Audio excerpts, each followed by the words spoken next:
Hola, ¿qué tal? Yo soy Edgar Mina y te doy la más cordial bienvenida a este foro latinoamericano donde nuestro amigo Luis Cavadera desde Venezuela nos va a hablar acerca de cómo auditar la parte relacionada de la comprensión de las partes interesadas pertinentes. Adelante, Luis. Sí, bueno, buenos días a todos. Gracias, Edgar, por la oportunidad. ¿Me escuchan bien todos? Sí. Sí, sí, te escuchamos bien. Un poquito lejos, Perfecto. si te puedes acercar el micrófono.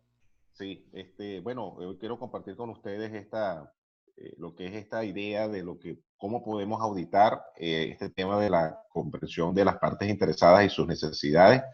Y el contenido va a estar orientado básicamente a lo que son unos documentos de orientación al concepto y concepto, cómo auditar, en este caso, según la norma 19.011-2018, y también algunas conclusiones.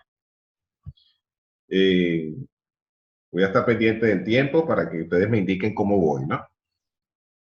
En ese sentido, el objetivo va a ser compartir experiencias y propuestas de cómo auditar este requisito de las partes interesadas pertinentes. Y quería comenzar con una frase que dice: la calidad de tus resultados, en este caso de una organización, depende de las relaciones con tus partes interesadas. Y lo relacionamos con el hecho de que ahora se haya incorporado, en este caso en los nuevos principios de la calidad de la norma ISO 9001, la gestión de las relaciones como uno de los principios que antes no estaba incluida, solamente estaba considerada las relaciones mutuamente beneficiosas con el proveedor, entre una de las partes interesadas y evidentemente con el cliente. Aquí entonces se incorpora la gestión de las relaciones como un principio y por lo tanto un avance importante en esta nueva versión 2015. En el caso de la norma tiene este aspecto de 4, del cual ya la anterior expositora, Keila, hablaba de la primera parte, que era las cuestiones externas e internas, y ahora vamos a hablar de las partes interesadas pertinentes y sus expectativas en ese requisito número 4.2. Los documentos de referencia, básicamente, si bien es la ISO 19011-2018, que son las directrices para auditar el sistema de gestión, y también podemos considerar las guías de las buenas prácticas de auditorías de ISO. Y por supuesto, de referencia a las otras normas, y creo que la 9002 también da información importante, o considero que da información importante para la aplicabilidad.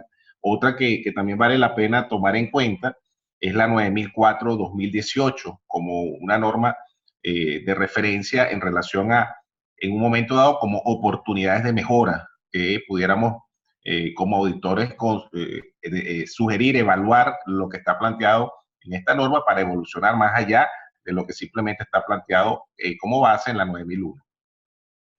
Y quería empezar por la parte, ya mostramos los documentos relacionados, ahora hablar básicamente de los conceptos. Y como la norma señala, la 9000, una parte interesada es la persona u organización que puede afectar, verse afectado o percibirse como afectada por una decisión o actividad. Allí aparecen algunos ejemplos de partes interesadas y aquí divididas como internas, el caso de los empleados, los gerentes, los propietarios o dueños, y en la externa, por ejemplo, los proveedores, los clientes, la sociedad, los acreedores, los entes gubernamentales, el gobierno y algunas instituciones, por ejemplo, relacionadas con el medio ambiente, entre muchas otras partes interesadas que puede depender, en este caso, del tipo de organización y su alcance en cuanto al producto o servicio del alcance de su sistema de gestión y a la complejidad que uno pueda darle a ello. La norma, ese requisito 4.2, dice exactamente como requisito que la organización debe determinar cuáles son esas partes interesadas que son pertinentes al sistema de gestión y también cuáles son los requisitos pertinentes de esas partes interesadas.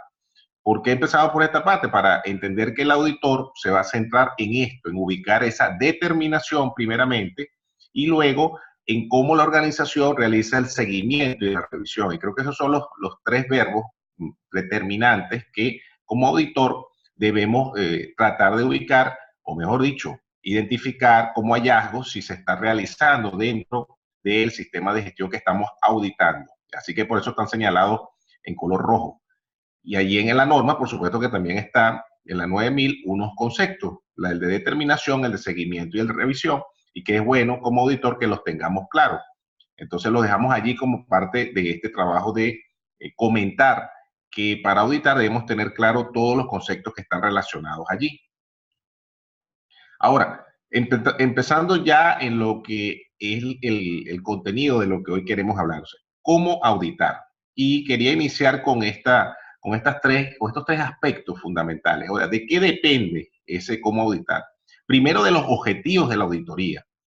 ¿Okay? Y aquí quiero detenerme porque dependiendo del nivel de evolución de la organización, que es otro aspecto que está allí, esa auditoría en este requisito en particular o en cualquiera, pero aquí estamos hablando de las partes interesadas pertinentes, el requisito 4.2, vamos a hacer tan profundo o no esa auditoría de ese requisito. Y eso sí lo establece la norma. Quizás estamos muy acostumbrados a, en un momento dado, a hacer una auditoría general de todos los requisitos sin tener claro el objetivo de la auditoría, lo cual nos establece la 19.011-2018.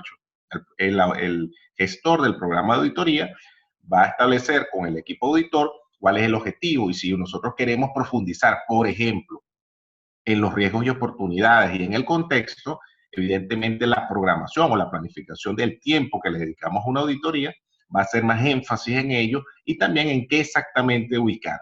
Entonces, esto es parte de la planificación de cómo auditar. Por eso no podemos decir que todo lo que planteemos en este momento es igual para todas las auditorías. Y aquí es donde es parte del debate y lo que quisiera aportar el día de hoy.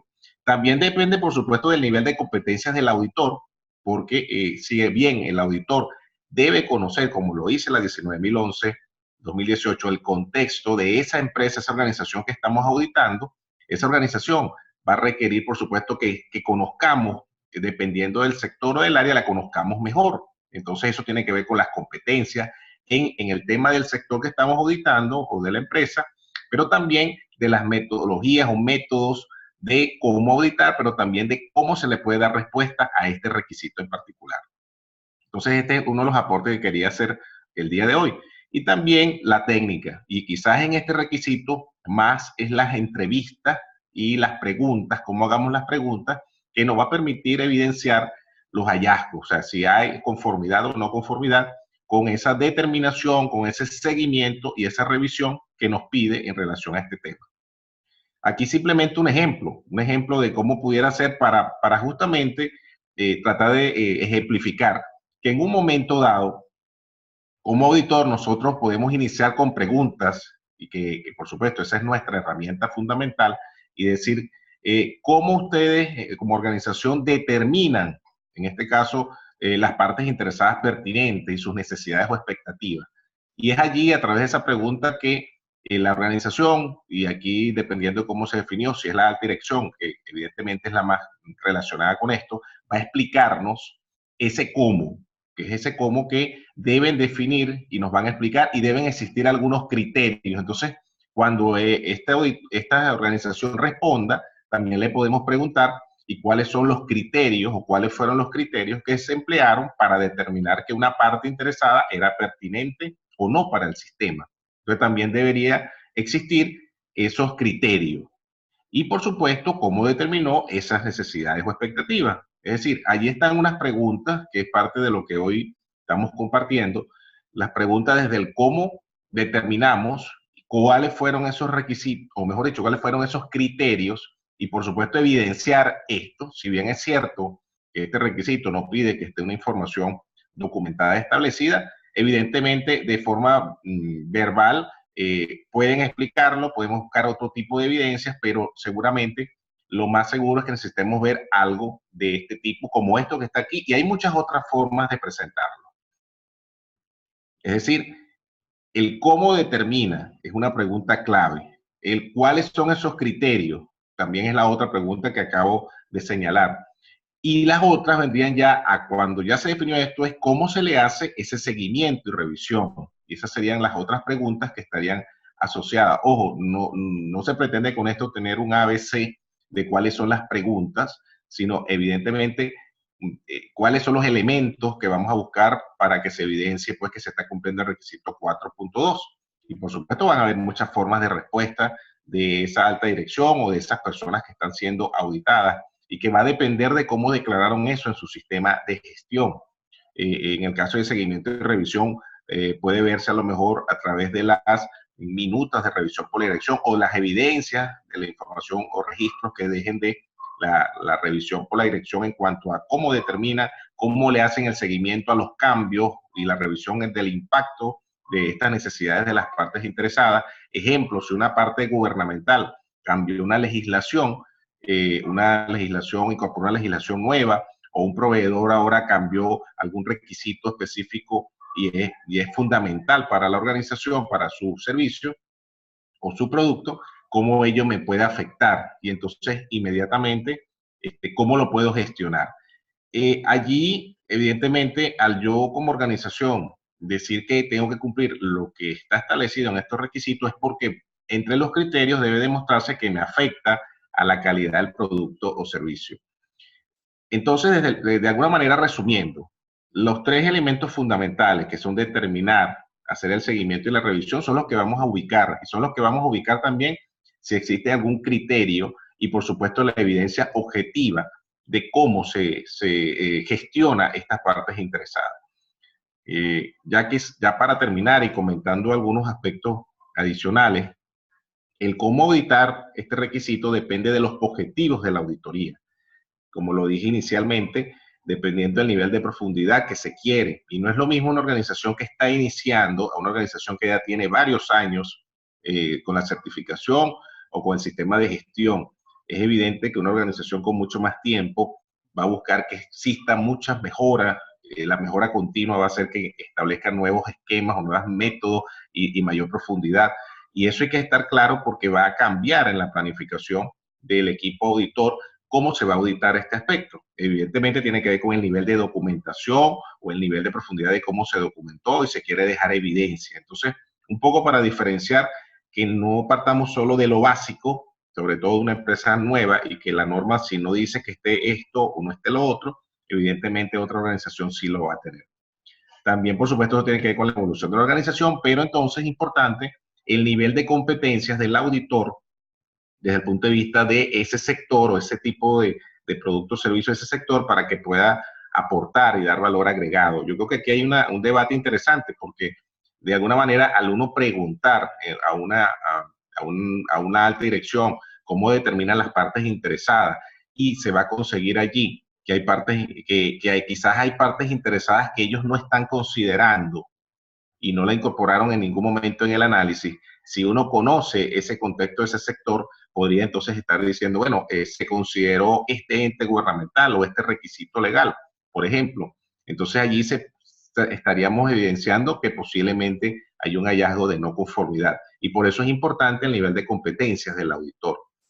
Debemos entonces estar atentos para poder lograr ese objetivo de la auditoría y dar ese valor agregado que corresponda. Quizás aquí, en esa diferenciación de que nosotros como auditores estamos buscando conformidad o no del sistema de gestión en cuanto a los requisitos de la norma o lo que esté declarado documentalmente, yo creo que también es importante que sin ánimos de ir a un proceso de recomendación, también está planteado que en una auditoría interna estemos hablando de oportunidades de mejora. Y allí, de mi experiencia, ahí es donde uno puede decir como una oportunidad de mejora que sí está incorporada como parte de una auditoría interna. Por ejemplo, uno podría decir evaluar como oportunidad de mejora, evaluar la posibilidad de incorporar información documentada de cómo se determina las partes interesadas pertinentes y sus requisitos, definiendo algunos criterios, emplear también y evaluar la posibilidad de tomar en cuenta la norma ISO 9004, que en este caso es el éxito sostenido, que es una norma que va más allá del requisito mínimo de la norma ISO 9001. Y de esta forma, al decir evaluar o considerar, no estamos diciendo necesariamente una recomendación, una consultoría, estamos hablando de una oportunidad de mejora. Y creo que eso es parte también de lo que nosotros como auditores pudiéramos estar manejando, pudiéramos estar incorporando dentro de nuestra forma de auditar, porque al final de cuentas, en caso de una auditoría interna, muchas organizaciones nos piden que no solamente expliquemos si es conforme o no conforme, sino también que le demos valor agregado a esa auditoría y esta para mí es una de las formas. Bueno, con esto concluyo mi intervención, esperando pues cualquier comentario, duda y parte del aprendizaje y la retroalimentación de este intercambio de experiencia. Muchas gracias, Luis. Mira, aquí tenemos unas preguntas. Ahora sí, Pedro Gómez comenta, en caso de no haber información documentada respecto a este punto auditado, ¿cómo se puede evidenciar que se ha identificado? Bueno, en este caso es complejo. En la práctica, con la forma como la persona exprese que se están considerando alguna parte interesada, porque verbalmente por lo menos lo tiene que explicar. Por ejemplo, si él dice que sí se consideran las necesidades de los proveedores, y yo le pregunto, bueno, ¿cuáles son esas necesidades? Y él me dice, por ejemplo, bueno, acordamos con él pagos oportunos. Bueno, entonces, ¿cómo evidenciamos que hay pagos oportunos? Entonces podemos ir hacia otra vía de evidencia. Lo mismo puede ocurrir en un momento dado con un ente gubernamental. Bueno, ¿qué necesidad o expectativa tiene un ente gubernamental? Y por ejemplo es que se cumplan las leyes y los reglamentos establecidos. Entonces la pregunta es, ¿ha existido entonces alguna multa, alguna sanción producto de incumplimiento de alguna de estas legislaciones? Entonces dice, bueno, no ha habido ninguna, entonces se está cumpliendo eso, pero la idea es que exista algún mecanismo para ir haciendo alguna trazabilidad de que sí se tomó en cuenta, sí se consideró, que sí existieron criterios para ello y también que en este caso el entrevistado demuestre que tiene conocimiento de eso, que esto también lo plantea la norma 19.011 2018, que ellos demuestren esa competencia de conocimiento en estos requisitos. Ok, Luis, hay otra pregunta. Andrea Lisset nos pregunta, ¿el contexto de la organización y partes interesadas siempre estarán ligados para ver riesgos y oportunidades?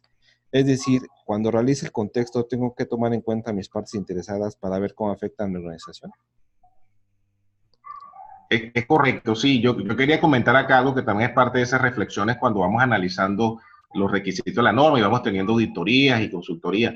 En la, cuando me toca como consultor ser el que ayuda a implementar esto y trabajamos esta comprensión de las necesidades, fíjense, en esta lámina, aquí está una tabla o una matriz donde se muestran las partes interesadas y las necesidades expectativas. Yo digo, es una forma de expresarlo, que la forma como está redactada la necesidad o expectativa está redactado en términos neutros. Cuando digo neutros es que no está diciendo si está muy bien o está muy mal. ¿Ok? Al no decir que está muy bien o está muy mal, no tengo ninguna información. Ahora, yo puedo usar esto de insumo haciéndome esa pregunta y podría de esta forma actualizar las cuestiones externas e internas. Es decir, si yo digo que hay un ente gubernamental que está estableciendo como un requisito una nueva legislación, un nuevo reglamento, una nueva norma, yo podría decir, bueno, esa puede ser una oportunidad para efectos del entorno y puedo estar modificando las cuestiones externas. Y así internamente también, si yo digo que un requisito de las personas de mi empresa es reconocimiento y recompensa, yo puedo preguntarme cómo está eso actualmente en la organización. Y entonces puedo decir, bueno, es un detalle, es una debilidad que tenemos, entonces lo coloco como una cuestión interna de debilidad que me está afectando. O sea, yo puedo establecerlo como relación y de allí, por supuesto, van a salir en la consideración para los riesgos y oportunidades. Ok, Luis, otra pregunta, Lorena. ¿La matriz de partes interesadas cada cuándo debe ser revisada y actualizada? Lo que determine la organización. Ahora, ¿cuándo va a ser? Si bien puede establecer una frecuencia, a unos intervalos planificados, y quizás es lo correcto, lo normal, lo que ocurre, en la práctica, la variación de algunos requisitos de algunas partes interesadas puede tener mayor frecuencia, otras no, porque son más estables en un lapso de tiempo. Los accionistas, los gerentes o las personas de la organización posiblemente se mantengan por más tiempo, pero pueden haber variantes quizás en lo externo, porque justamente no lo puedes controlar. Por lo menos en el caso de Venezuela, nosotros tenemos permanentemente cambios en el entorno de los entes gubernamentales con legislaciones y regulaciones que salen con mucha frecuencia, muy seguido, y eso entonces nos obliga a revisar si esas nuevas legislaciones están impactando, quizás a diferencia de otros países que existe más estabilidad. Ok, Luis, y hay otra pregunta. Pedro, su pregunta es, ¿cómo podemos levantar una no conformidad si la empresa no ha identificado alguna parte interesada que le afecte? Si la norma no indica específicamente cuántas o cuáles partes interesadas se deben identificar. ¿Cuál sería el incumplimiento en sí? Claro, allí tiene que estar definiendo un criterio. Entonces, si no existe un criterio, evidentemente sería muy complejo definir eso. Entonces, allí viene un reto de nosotros los auditores en un momento dado de decir si es una conformidad o no conformidad, porque si el criterio que se establece es que puede afectar al producto o servicio y a la calidad del producto y servicio, a partir de ese criterio podemos decir que a lo mejor una parte interesada pertinente, llámese por ejemplo una ONG o una comunidad alrededor de mi empresa, de mi organización, ella no va a afectar en ningún momento por sus requisitos mi proceso productivo y por lo tanto la entrega o la producción de mi producto o servicio. Entonces yo estoy con ese criterio, aplicándole ese criterio, lo estoy dejando por fuera, lo cual es muy difícil dejar por fuera muchos de los otros. En el caso de los internos es muy difícil dejar por fuera las otras, o sea, que deberían estar. Es muy complejo cuando entonces una empresa auditada te dice, mira, nosotros no consideramos a los trabajadores. Entonces, bueno, ¿qué criterio utilizar? Bueno, es que no tenemos criterio. Bueno, ahí tiene que haber un criterio, porque si no, entonces define una no conformidad. Y de hecho, ese es el requisito. Deben haber de alguna manera criterios para definir esto. Si el criterio fue justamente que afectan la calidad, evidentemente los trabajadores o ciertos tipos de trabajadores van a afectar la calidad del producto o servicio. Por lo tanto, sí es aplicable, por lo tanto, sí es una no conformidad. Entonces, de alguna manera, la palabra clave son los criterios. Ok, acá hay otra pregunta, mi querido amigo Luis, y algo, la palabra mágica de este requisito. ¿Cuál es el término pertinencia para identificar las partes interesadas? Edgar, te voy a pedir que por favor repitas la pregunta, disculpa. Sí, ¿cómo juega el término pertinencia para la identificación de partes interesadas? Bueno, la pertinencia está asociada al hecho de que yo tengo la potestad de decidir si puedo incorporarla, pero asociada a unos criterios, y esos criterios tienen que ver con la afectación al producto o servicio, o mejor dicho, al sistema de calidad y al producto o servicio que estoy generando. Ahora, aquí viene una reflexión interesante, ¿no? Porque la norma en el concepto, si lo vemos en el concepto, dice que puede afectar, ¿ok? Ese es el que aplica acá, pero dice puede verse afectada o percibirse como afectada. En este caso, dependiendo de cómo se vea, evidentemente la organización, o mejor dicho, las partes interesadas pueden verse afectadas, pero aquí estamos hablando de cómo ellas afectan al sistema, ¿ok? Quizás esto también para efectos de la ISO 9004, que sí nos habla que ir más allá de nada más este aspecto y tratar de satisfacer las necesidades de todas las partes interesadas, porque forma parte de la calidad de la organización, que es un concepto que plantea la 9004, es importante verlo así. Es lo que podría señalar ahorita, ¿no? Ok, Luis. Y aquí hay, excelente, Luis, muchos comentarios de gracias, Luis, Jenny, Juan Olmos. Acá hay otra pregunta de Eduardo Cogoso. ¿Cómo establecemos el límite de las cuestiones pertinentes a la calidad? Porque si invadimos otras normas, lo ambiental o lo de seguridad.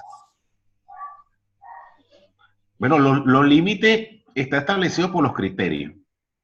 Y los criterios asociados a calidad. Lo que pasa es que va a depender de requisitos legales, ¿no? Si el límite es que en un momento dado una parte interesada plantea, por ejemplo, el caso de los proveedores, plantea que se plantea una necesidad, por ejemplo, de pago oportuno. Implícitamente, aunque no esté establecido allí, evidentemente hay también la relación, vamos a decir, contractual de cumplimiento, pero también de cumplimiento de requisitos legales en términos de seguridad, salud y ambiente, que en algunos países la legislación es bien exigente, en otras quizás no tanto, pero están inmersas allí que tienen que cumplirse una cantidad de requisitos de seguridad y salud. Y entonces, si no se cumplen, entonces no se puede prestar el servicio. En este caso, el proveedor no puede entregar el producto o servicio, o si la empresa que recibe no lo está cumpliendo, también le genera un problema al proveedor. Entonces, a veces los límites no están determinados por las legislaciones o por las regulaciones. Entonces, yo creo que en nosotros, como propiciadores, motivadores del tema de la calidad, no podemos ver la calidad ajena a otros aspectos de seguridad, salud, ambiente o de otros temas de legislación, porque a veces con esa tendencia tratamos de separar cosas que en la práctica, si no, no son posibles realizar, porque es parte integral de las organizaciones, parte integral de las legislaciones de los países. Entonces yo creo que los límites son los criterios y las regulaciones. Ok, Luis Alfredo Lugo, muchas gracias. Laura Rodríguez, en el caso de una empresa de alimentos, el criterio para la parte interesada externa consumidor podría ser la inocuidad. Sí, correcto. Una necesidad puede ser la inocuidad. Hay una tendencia, por ejemplo, hay un objetivo de desarrollo sostenible que se habla de consumo responsable, donde hoy en día la tendencia de los consumidores, hay una parte importante de consumidores a nivel mundial que prefiere alimentos que cumplan regulaciones ambientales o que tengan tendencias hacia la parte ecológica. Entonces, ahí hay un requisito. También hay movimientos ONG no gubernamentales que hacen exigencias y requisitos de cumplimiento de aspectos ambientales. Entonces, allí hay requisitos de partes interesadas que pueden ser consideradas allí dependiendo del alcance del sistema. Muy bien, Luis. Pues bueno, ¿nos puedes recordar dónde te podemos localizar por alguna duda al respecto? Sí, aquí están mis coordenadas como persona, en Twitter, en Instagram, en Facebook, está en LinkedIn, también tengo mi perfil, ahí está mi WhatsApp. Aquí yo estoy en Venezuela y también tengo un programa de radio acá en Venezuela y que ustedes si quieren escucharlo también a través de los podcasts que se graban posteriormente, lo pueden buscar a través de la página que está allí indicada, que es la www.lavosempresarial.com, y ahí también están las redes sociales de este programa donde tratamos todos estos temas de gestión empresarial, incluidos las normas ISO en general. Y hemos tenido invitados a varios de los colegas que están en los grupos WhatsApp con Edgar Medina. Así que, de verdad, muchísimas gracias por la oportunidad y estamos siempre a la disposición para seguir contribuyendo a que el conocimiento fluya en Latinoamérica y podamos dar esa contribución a la mejora de nuestro planeta. No, pues muchas gracias, Luis. Un abrazo, un saludo hasta Venezuela. Sabes que se te estima y este año yo creo que hemos hecho algunas cuestiones interesantes y ojalá podamos concretar las alianzas que tenemos más adelante. Seguro. Muchísimas gracias. Pues muchas gracias, Luis. Y vámonos para el siguiente tema.